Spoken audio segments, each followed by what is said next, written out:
Hey guys, welcome back to the channel. Welcome back to another video. This is your FPL team selection for game week 27, and I am joined as always by the lovely Yelena. Yelena, how's it going? Good. I feel like we've gone delirious.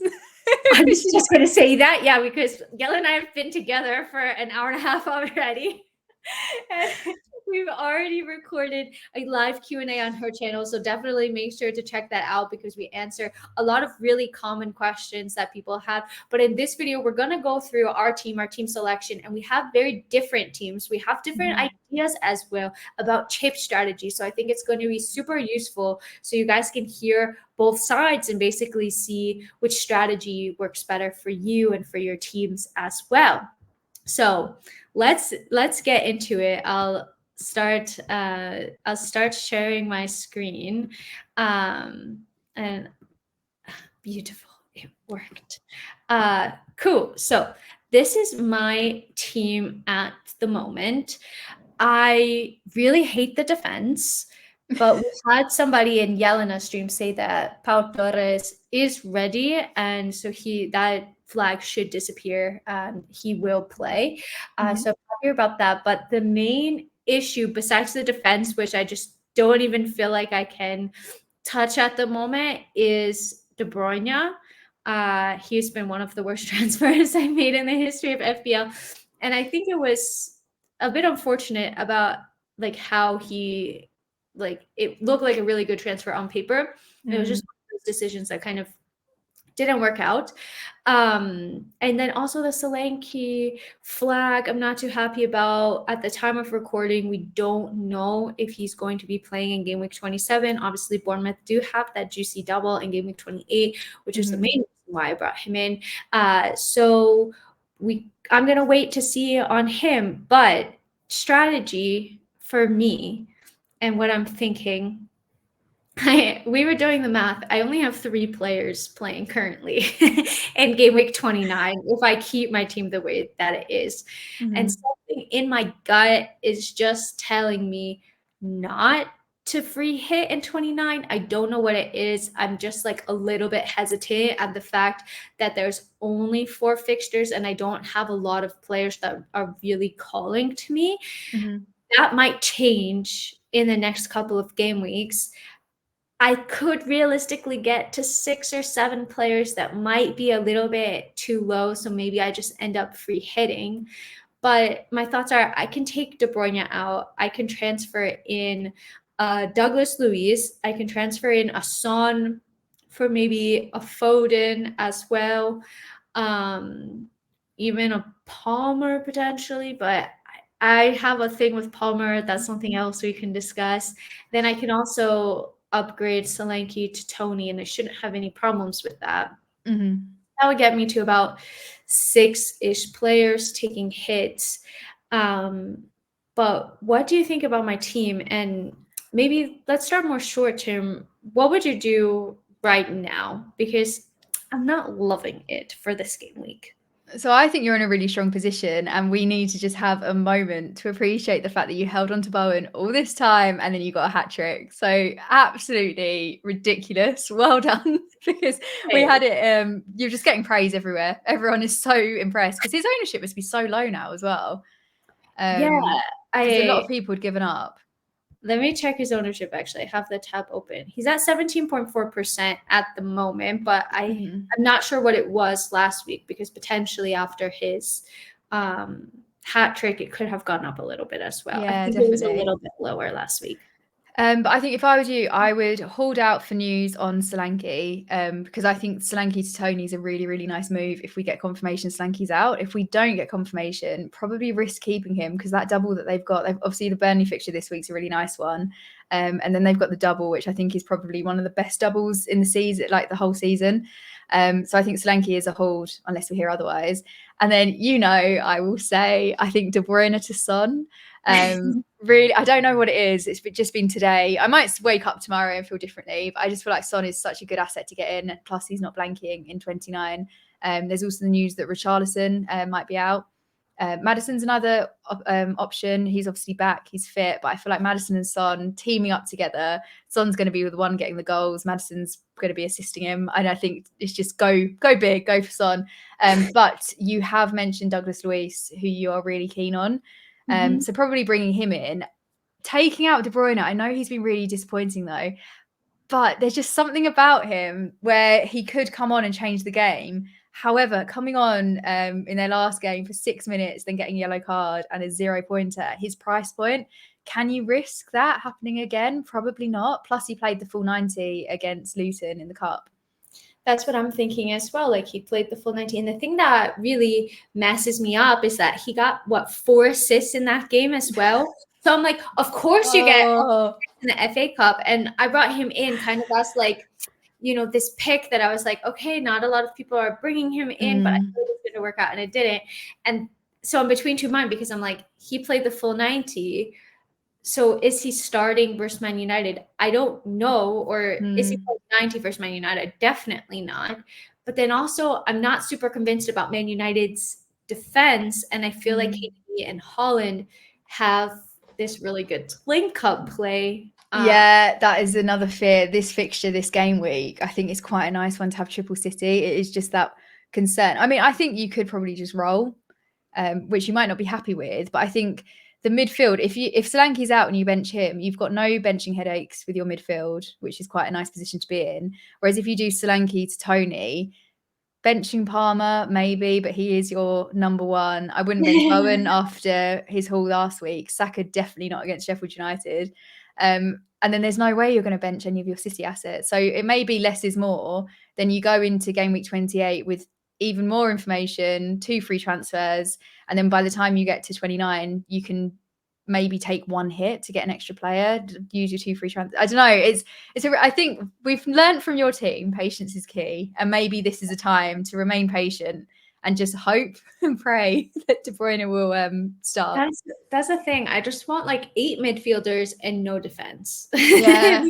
My defense is doing I may as well not have a defense with the points that they get. I know, like Dubravka, Estupinian, like Torres got injured. Like, I really wish that I could bench Estupinian. That's the other thing. Like, I could bench him for Doughty as well, but I just don't think I'm going to do that at this point.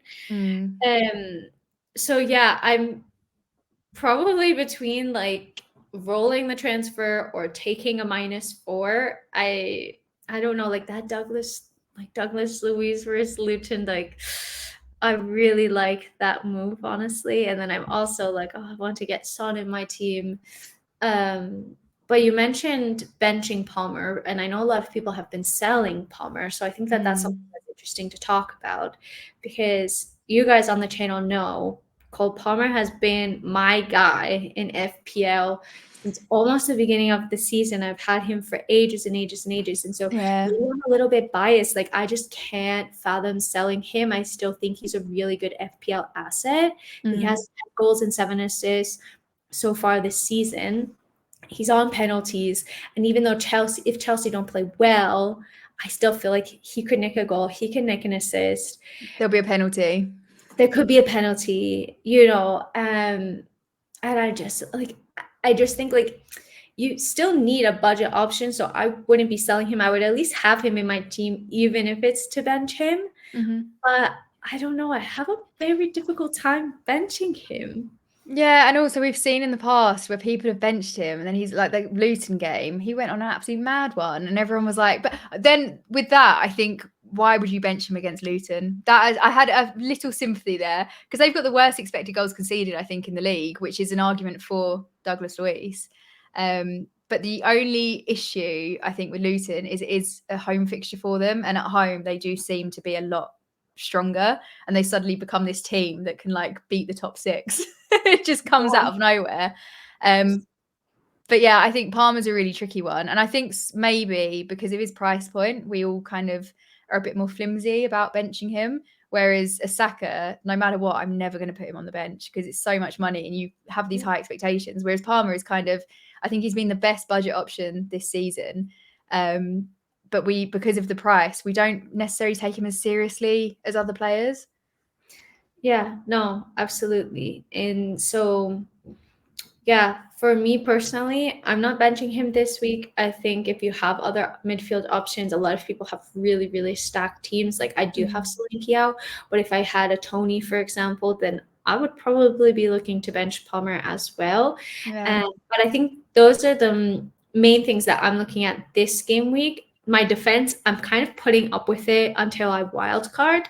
Yeah. But for this game week, I'm thinking, do I roll? Do I do De Bruyne to Son or De Bruyne to Douglas Luiz? I think those are kind of like the three things that I'm struggling with. Or potentially, if Solanke is ruled out, Solanke to Son. Sorry, Solanke to Tony. Mhm. Um, and Tony does play in game week 29 The as one well. thing I think though with Solanke, we'll need some long-term news because if he's only out for the week, you're going to want him back for that double anyway.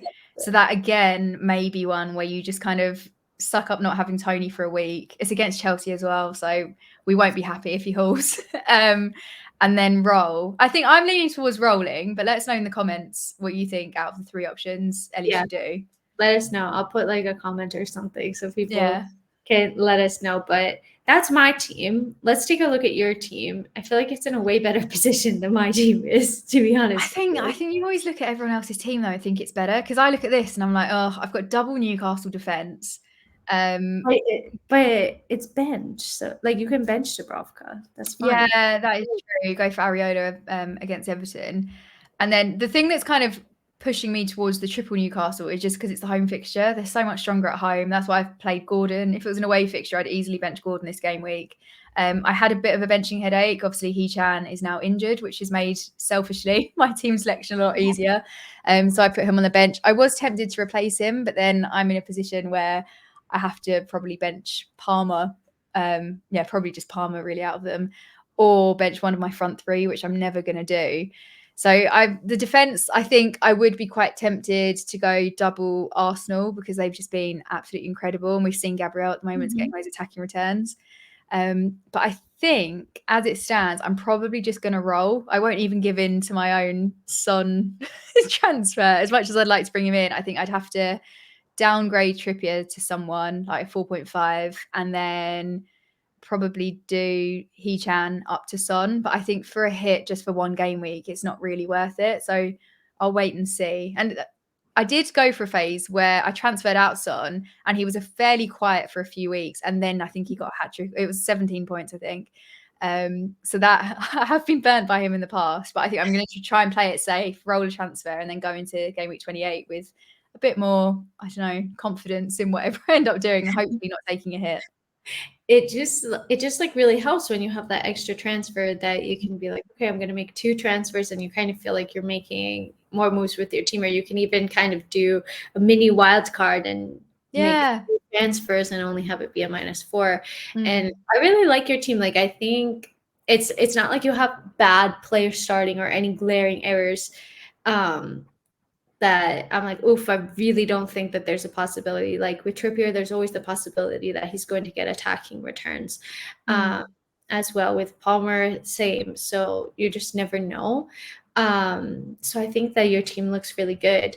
And I want to talk a little bit about trip strategy. We are joking offline because we're both like we have a really hard time forward planning. Yeah. And I just get like anxious and I'm like, I don't know how to look so far in advance. So I'm trying really hard. But the trip strategy that's most talked about now is whether or not to free hit in game week 29. And I'm leaning Mm. towards no, but Yelena, I understand you're leaning towards free hitting in 29. I am, but then we started discussing your transfers, and I was like, I could do these transfers. So now I'm, I think I like I said when we were offline, I think I'm going to build a free hit team, then compare it to what I will go into game week 29 with. But I think 29, I mean, it's I don't know whether this is to my advantage or not, but where it is players that I wouldn't normally pick from that team or like have triple like Forest or something, I feel like it's a really fun 1 week punt.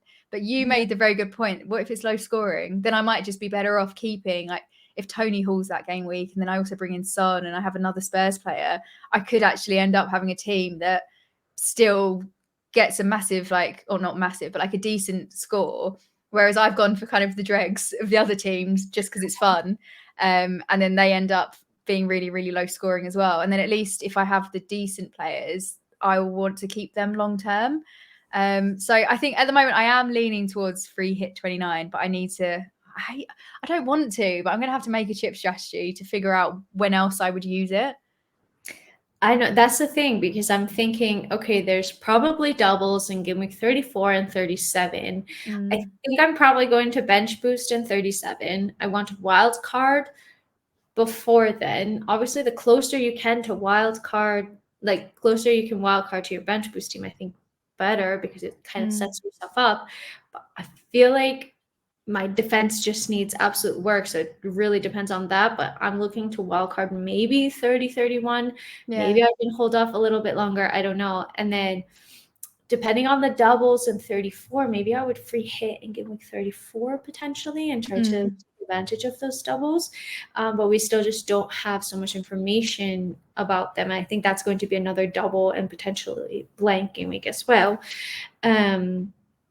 So I just feel like I want to hold onto it for a little bit longer. And then my mind goes to like worst case scenario. Maybe in game week 38, the last game week, I just try to build the best team that I possibly can for the game. And that's it. And whatever. I always find that the free hit is one of the hardest chips for me to use personally. Yeah, big time. I'm doing that series on my channel at the moment where I go up against the AI free hit team. And my team, especially this week, is so different to the AI one, but it's making me think I'm not approaching this in the right way. I don't think I use the free hit chip to its full advantage. And I think I'm still kind of in the mindset of, like, say with Gordon, if he had a home fixture, I'd probably bring him in because I'd be like, he always returns at home. Whereas actually there's probably another player that has a much better fixture, but I'm just not kind of there. So I don't know. I'm panicking. We still have time. That's a good thing. Yeah, so, definitely. For both of us, I think it's a matter of kind of trying to ride the wave the next 2 or so game week, kind of seeing where we end up. We could get to 6, maybe 7 free hit players. Sorry, not free hit players, like players not blanking in game week 29, and then kind of go from there. But I think I would rather have players that I'm really excited about in the free hit, and I think that I would be a little bit worried about having all of my eggs in one basket personally. But then on the other hand, people could just have these great teams with 8, 9, 10 players, and then I'm there with 6. So who knows? Yeah, I mean, also from the last double, like with City, everyone had like triple City, and then it ended up just being such a boring double game week. Exactly. So you just never know what happens. So I think that's the hard part. Last question before we wrap up. Captaincy. Oh God. John Holland for me at the moment, playing Man United at home. There are some interesting captaincy options this week. You have Saka playing Sheffield United away. You have Watkins playing Luton away as well. Do you definitely have the armband on Holland? Yeah, I mean, City have got the third highest XG in the league. I think it's 53.49. I might have just made those numbers up, but I'm pretty sure that is a stat that has stayed in my head. And Haaland's goal involvement rate, I think it's over 50%. I think 51%. And there's going to be goals in that game. Like, it's going to be an absolutely massive game. So I think you'd be very brave to go against Haaland. Saka's really tempting. Sheffield United, they've conceded, I think, the most goals in the league. And Arsenal at the moment just on an absolute roll. They've scored 25 goals, I think, in the last 6 games. The only downside with Arsenal, it's great if you're a fan because you're getting all these goals, but they're coming from so many different players. So it's not kind of a Villa situation where you can kind of guarantee like Ollie Watkins is going to have a brace or a hat-trick if there's going to be a kind of high-scoring game with them. Whereas with Arsenal, it could be that Saka just gets 1 or 2. So maybe he's quite a consistent player. I think he's quite reliable, but maybe a fairly low ceiling. But I say fairly low, he's still getting like 9, 10, 11 points. So it's a good captaincy choice to go for. Yeah. And then Watkins, he's the highest scorer in the game now. I think he's had 14 goals and 15 assists already, which is absolutely, if you'd have told me it was going to be Watkins that was the highest, I just wouldn't believe it. But Luton have conceded 51 goals this season, and they've got the worst expected goals conceded with I think it's like 52.3. And then Villa, in contrast, they're doing really well. They're very attacking. So I think it feels obvious to go for Haaland. So I think I'm going to do that. But I just feel like Watkins and Saka are always in the background, just kind of like, pick me. Like I'm getting like consistent returns every single game week. And I'm like, no, I'll go for Haaland. I know Haaland will like have a play. Yeah. But it's such a good fixture for City. So and they're playing now for the top spot, aren't they? Which is something us Chelsea fans can only dream of. What are you thinking? Are you going to stick with Haaland? I think so, basically because I'm too scared to go against the Masters and have it impact my rank even more, because I made the bold decision a couple of game weeks ago to transfer out Saka for Jota, and Yeah. that just bit me straight in the bum. And on paper, it looked really good because Saka hadn't been returning, and I was always had the plan of bringing him back in, and then he went and scored like 4 or 5 goals in that time, and my rank just absolutely tanked. So not my brightest moment. So I think right now I'm just trying to maybe play it a little bit safe, but try to find these fun picks. Yeah. But I feel like my team is struggling a bit. So maybe a little bit later in the season, I would go for a bump pick on the captain. But right now, I'm just going to continue to play it a bit safer. Yeah, definitely. I think also because you had such a huge run of like massive green arrows. So now you probably feel like you're doing worse than you actually are, just because it's the contrast of the two. Like the green arrows will come. I hope so. I had a very small green arrow with the bow and hat trick, which just tells you how bad my team has been. Because for him to get a 20-pointer and me to have like a very like small margin, I think just shows you like the state of my team. But hopefully we get back to it and we can end the season strong. But Yeah. yeah, let's do it. My enthusiasm. You're always hyping me up, like, it's okay, Ellie, your team is great. I'm like, I want to rip it to shreds. Honestly, I've spoken about your bow and hat trick more than anything to do with my team this game week. I'm like, don't worry about me. Ellie kept bowing. That's amazing. I love it. I love it. So, guys, we're going to wrap this up, but definitely let us know what transfers you think we should make based off of our teams, and drop your teams as well if you have any transfer questions. We love interacting and seeing what transfers are on your mind and what you guys are planning as well. So, yeah, Yelena, let everybody know where they can find you. I'm on YouTube at Yelena FPL. Do watch our Q&A because it was really fun to do. And it was when we were energized, full of life. And then I think through the Q&A, you can slowly see us realizing that we don't really know what we're doing with our teams. It's super entertaining because we start it like, okay, this is what we're doing, and then we start questioning everything, and now we're just questioning our entire lives. Yeah, So we're just pretending. we're just pretending that we know what's going on. So yeah, hopefully that's relatable, because I feel like you have like different types of FPL players, and we're both like, woohoo, let's just see what happens. Just here for a good time. Yeah. So hope you guys enjoyed this video. Definitely make sure to sub to Yelena's channel. She puts out a ton of FPL content every single week as well, which is super fun and engaging and insightful. And while you're at it, sub to this channel as well. Hope you guys have a great rest of your day, evening, whatever time you're watching this, and until next time, we're out. Bye. Bye.